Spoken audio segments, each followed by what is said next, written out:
Hi, I'm Ed Williamson, novelist, entrepreneur, actually Christian entrepreneur.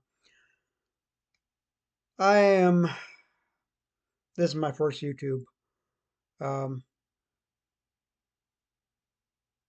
I've made recordings on other sites, but this is my first YouTube. So here we go. As a novelist, here's something I put together, and um, I'm doing this because I believe in it. As a Christian, um, um, this is service. Okay, so here we go. The Frugal Family Budget 101. This is a PDF. It's only about 10 pages long, not ridiculous. If you want to print it out or just log it onto or save it onto your download onto your computer, laptop, whatever. Um,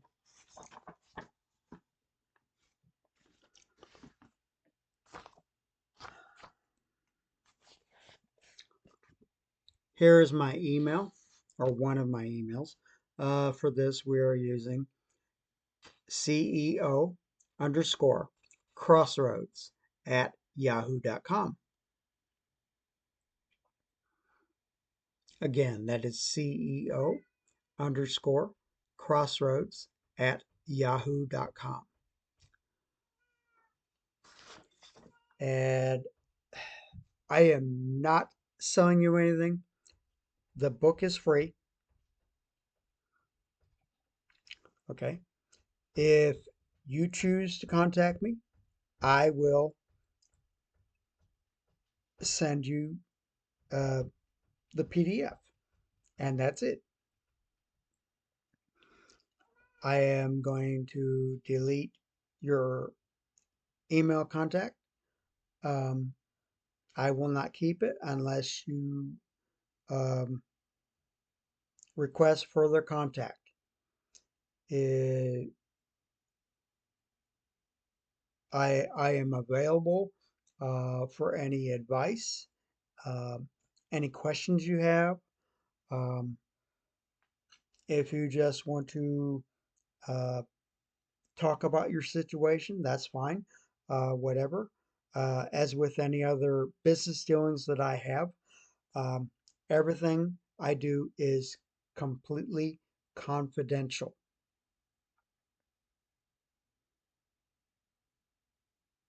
Everything I do is completely confidential. I do not sell data. Um, you do not have to give me a phone number. I don't need your physical address. Just send me an email, and I I will send you the attachment PDF. And if that's all you need, if that's all you want, that's it. If you contact me again requesting more information, um, any questions, anything, I am here for you.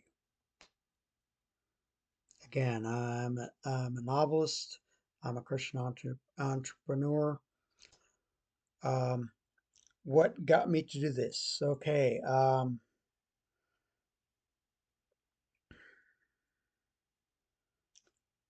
I am currently 57.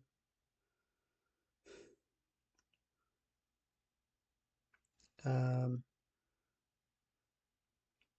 Bear with me, I'm a Gen X. Okay, so for those of you who know what a Gen X is, yeah. Um, Generation X, yeah, we were around before the shells exploded. We were around before a lot of things.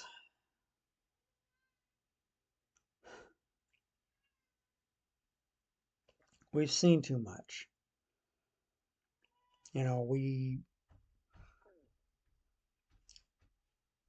don't honestly buy into the idea that you absolutely have to buy the next thing to be normal. You don't. You don't have to keep up with Bob. If Bob buys the car, Bob has the bill. Bob has debt. Just because Bob decided to go into debt, does that mean you have to go into debt too?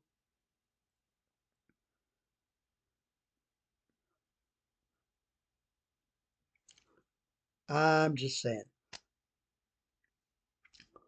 Um, yeah. Okay. Obviously, you're getting a little of my perspective here, but to back up a little bit, okay. Um, for those of you who aren't familiar with it, there used to be a store called Kmart. This was ages ago, back when the Earth was young and dinosaurs roamed with us and so on. Yeah. Okay, I'm joking. Yes, but yes, there used to be a store called Kmart, and back when there was this Kmart, one day when I was about 9 or so, um, my family took me to Kmart one day, and we're walking in the doors, and I see this person, and I recognize this person. I saw this person on TV. I don't name drop.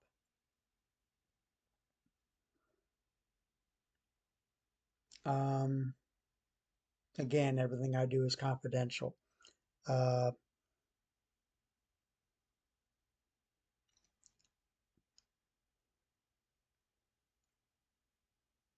I can say that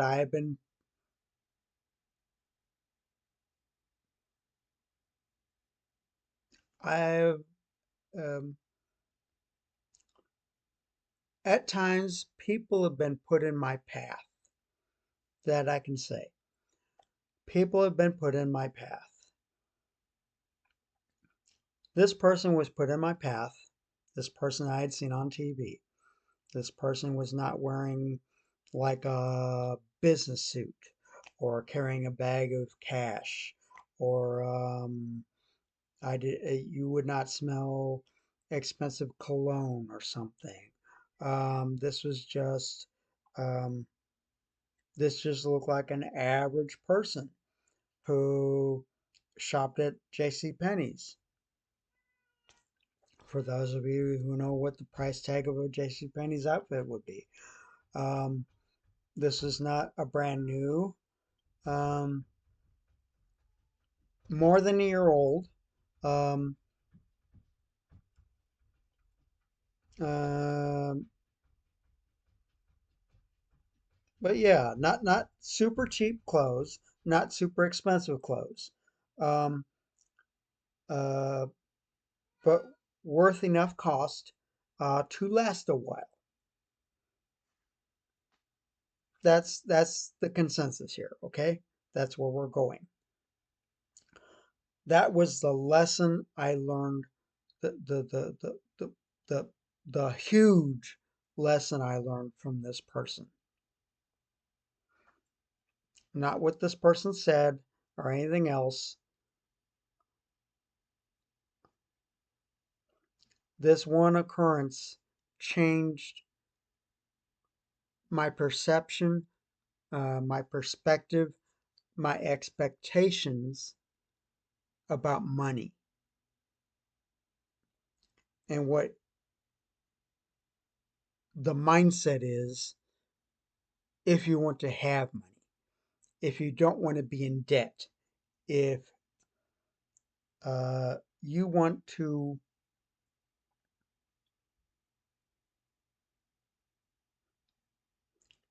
I don't want to use the word wealthy, but if you want to be okay, you can be okay. And you don't have to have six figures to cover yourself. let's be honest. Do we really need um, do we need a brand new the phone and 5 subscriptions to the television uh, that we either we can't find anything to watch out of 5,000 channels, or we only watch the same thing every day because that's what we want to do, but yet we're paying how many subscriptions? It's not how much each one costs. It's the cumulative effect. It's simple math. In the end, it's all simple math. What are you really spending? It's only $5 here, $5 there. Well, how many $5 is it all together?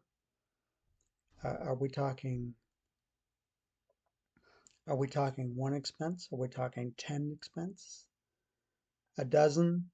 15? There's a lot of difference between $5 and 50, 60, 75. Excuse me. Um, I'm not trying to judge anyone. I'm not. I'm not talking. Uh, Forgive me if I am off-putting. I am not trying to be, but I am honest.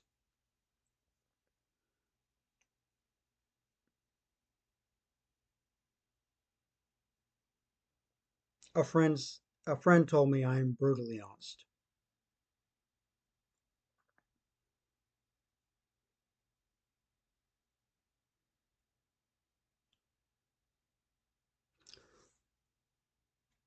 Um,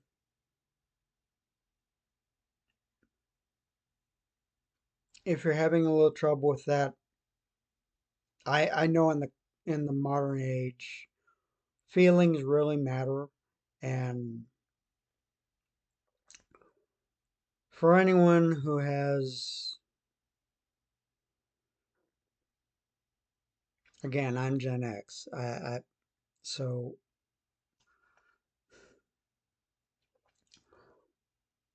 I grew up with a metal and concrete playground, and if I got injured, I was told to walk it off. I got myself home. I unlocked the door. I locked the door after me. I was home alone. I decided what I was going to eat for dinner. I read books. If I wanted to know how something worked, I took it apart. And maybe I put it back together again the right way. But I learned things you won't learn any other way.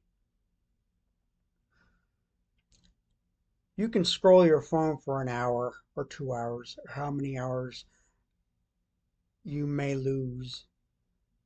But did you really learn anything? And there are all kinds of studies now about what that does to your brain. But there are those of us who grew up with a different kind of thing. We didn't scroll. Um, we had books. We had encyclopedias.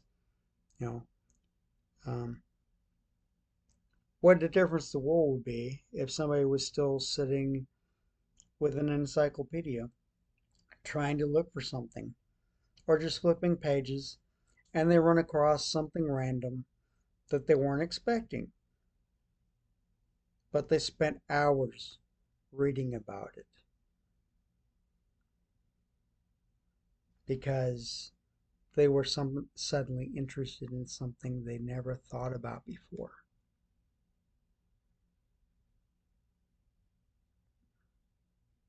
the world can be a lot different than what it is. But again, we're getting off subject here.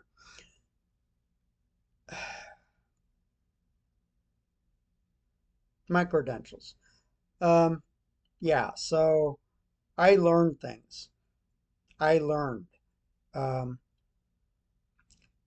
you can't just spend your way to wealth. Yes, you can invest in something. And ideally, uh,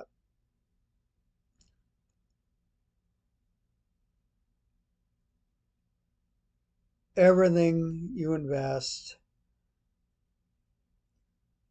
can come back with interest, compound interest, without any risk. Ideally, we know the world doesn't work like that. Um, uh, some people go into the stock market. Some people come out of the stock market richer. Some people come out of the stock market broke or even in debt. That's just life. That's the facts. Nothing is guaranteed. Uh, Without going into details, um, you can be healthy and tomorrow you can be in a car accident or um, you could have uh, let's say you go in for your routine blood test for the year or something, um, but something is off.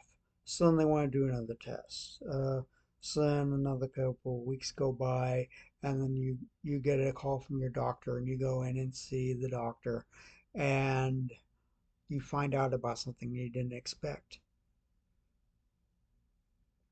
That can happen.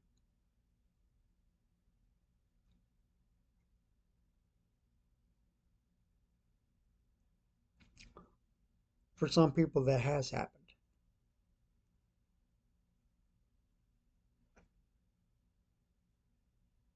Health is not guaranteed. We all know people get fired every day. People, there are people that are in jobs that are supposedly um,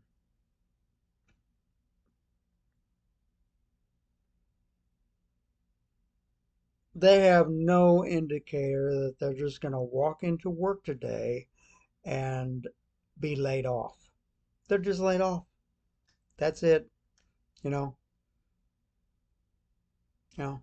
Sorry, that's the way it is. Yeah. Uh, you don't believe me? Look in the news. It happens every once in a while now. If it's not in the news, check online. I'm sure it'll show up. If it doesn't show up, just uh, just type something in, and an algorithm will lead you down a whole path of whatever information it throws at you. I'm not trying to. I'm not. This is not doom and gloom. Okay, this is just face facts. You can't spend your way to wealth. Nothing is guaranteed. You can't count on the paycheck next week to cover things next week. What do you have right now? Um, what are your bills? What are you doing to have a buffer? What about food? Food is an interesting part.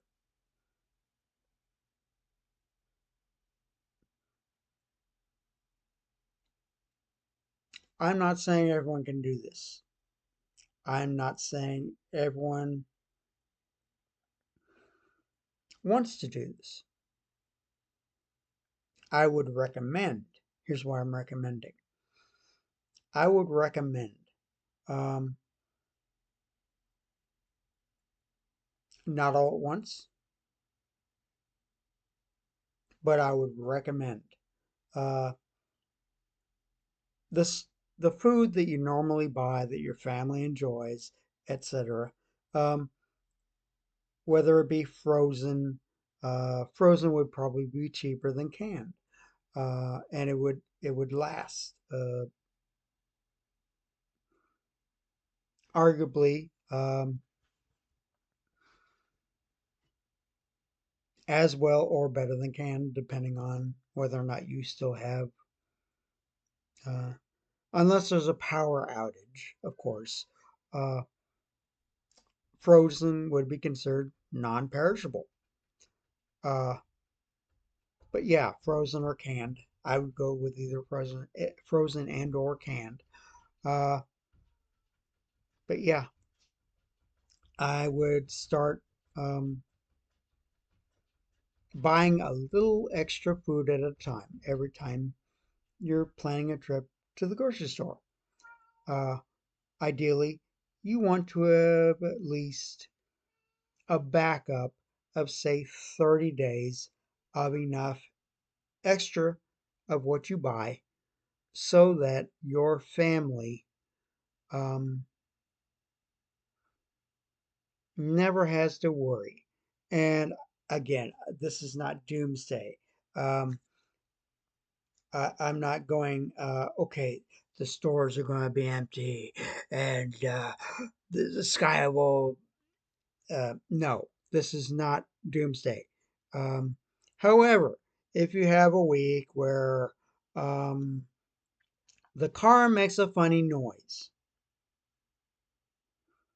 you take it to the shop, the part won't come in, they can't give you a loaner. Um, Maybe you're even missing work. Even if you're not missing work, okay, you have um, the repair bill is going to come. Maybe you don't have enough for groceries and the kids need medicine, um, whatever else. You can imagine, okay? Um, if you stack enough Jenga pieces, eventually it's going to topple over, right? That's all I'm saying. I think we can all agree that at some point things can go bad. It's not that they will, it's they can.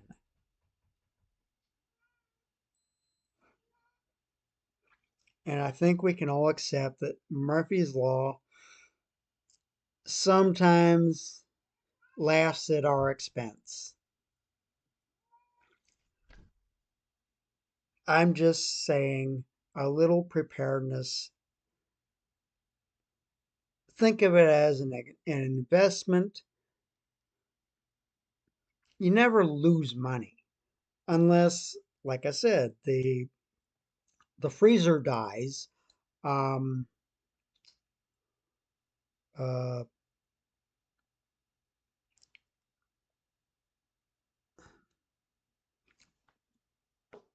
yeah. Uh, okay. So yes, I would. I would. Anyway, I would put. Um, I would. I would try for at least 30 days. 60 days would be better, considering you want to be able, you want to have peace of mind. This is peace of mind, um, whether it's an ice storm next winter for a week and you can't go to the store anyway, or there's nothing in the store when you get there. Um, Gas prices make a problem. Uh, Anything, you know, it could be the next thing that comes up. Uh, you know, before 2008, do you think anyone really realized 2008 was going to happen with the housing market? No, we didn't know it. But those of us that were around for 2008,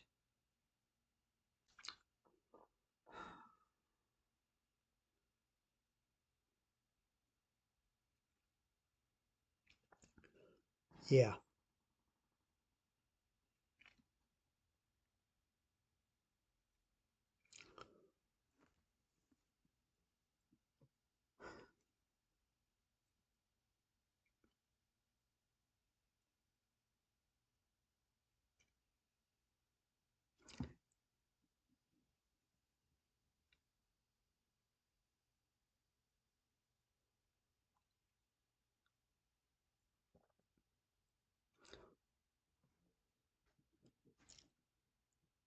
Sorry,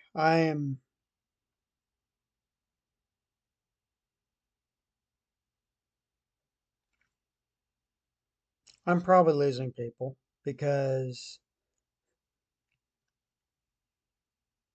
again, I am a Gen X. I know that's difficult if you didn't grow up in that mindset or conditioning, uh, or environment or um, any other word you want to try and use, any term. Um, I certainly would call the modern age conditioning. Um,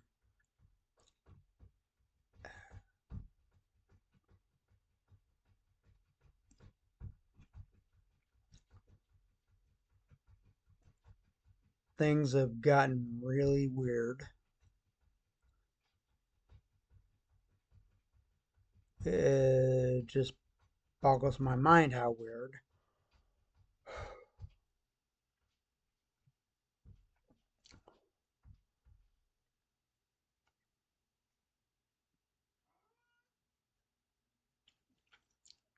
Yeah.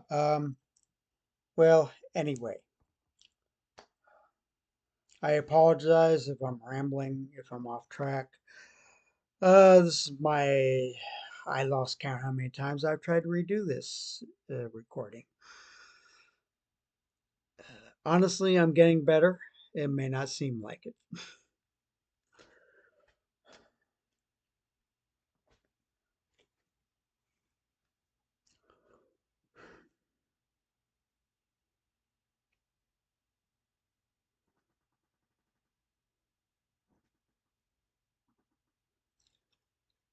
I know this is a lot,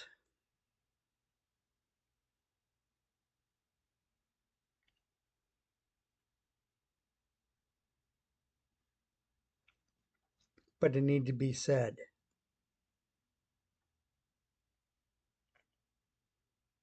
I know a lot of you are going to click away from this. If you have something to say it. I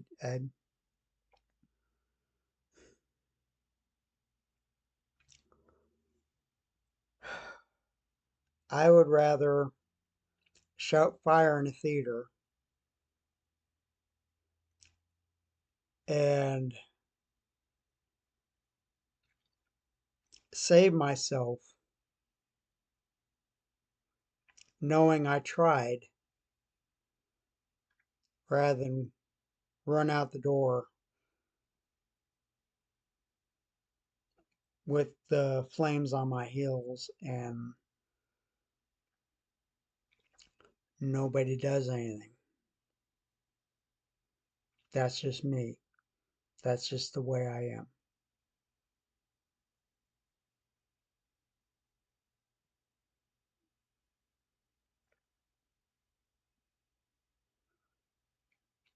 So here I am. I am trying to help. I know you didn't ask for help.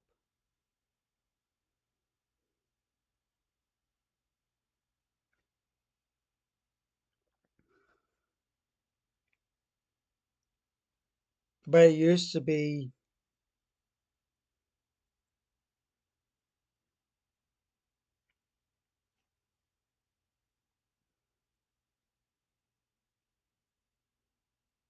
you could consider it a form of love if someone actually gave you criticism once upon a time. Actual constructive criticism is one of the highest forms of love because it's not something easy to do. It takes effort to do that when you know it's not going to be easy to do and it's not something someone just appreciates right away, usually, especially now.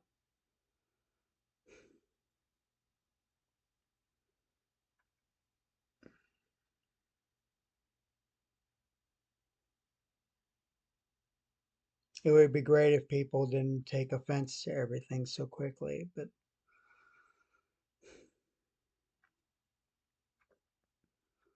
honestly, you can't have this much confusion and expect things to be better. It just doesn't work this way.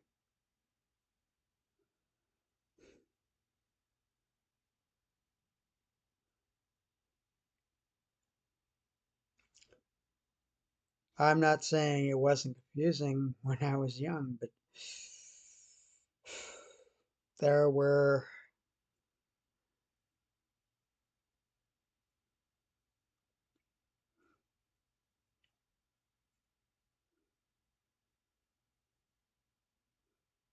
there were enough occurrences that those of us who witnessed things eventually figured out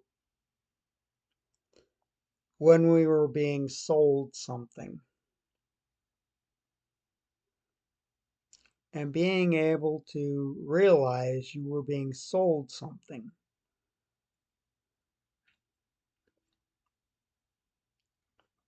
Just to understand that, just to realize that fact, to have the perspective that this is not just a good thing or a bad thing or that I should think about this, that this is being presented to me as something they want me to accept.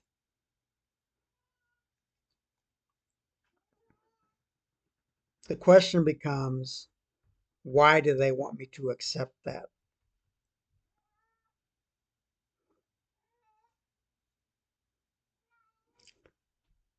Us Gen Xers, yeah, we have become experts at figuring out why we are being expected to accept something.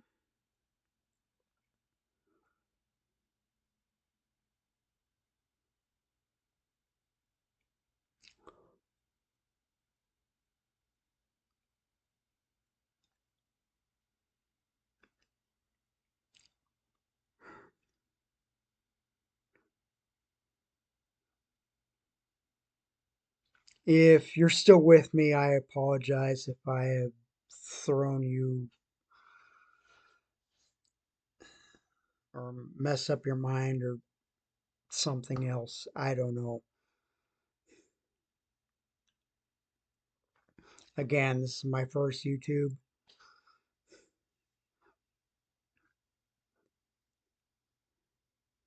I usually stay on subject, on point, for like a minute or two, and I'm done.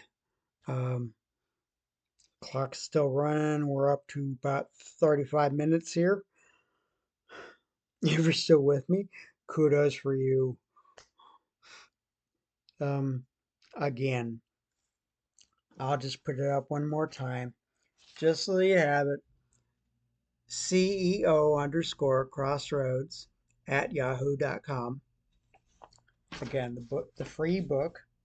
It's absolutely, I swear, this is free. I'm not selling. Have I sold you anything? I'm not selling you anything. Here's what it is. Frugal family budget. That's all it is. Something like 10 pages. PDF, download, print. Just don't do something to my copyright, please. Um, but it's yours, free. If you want to ask me questions, um, uh, talk to me, whatever. Um, Again, you have my email. Uh,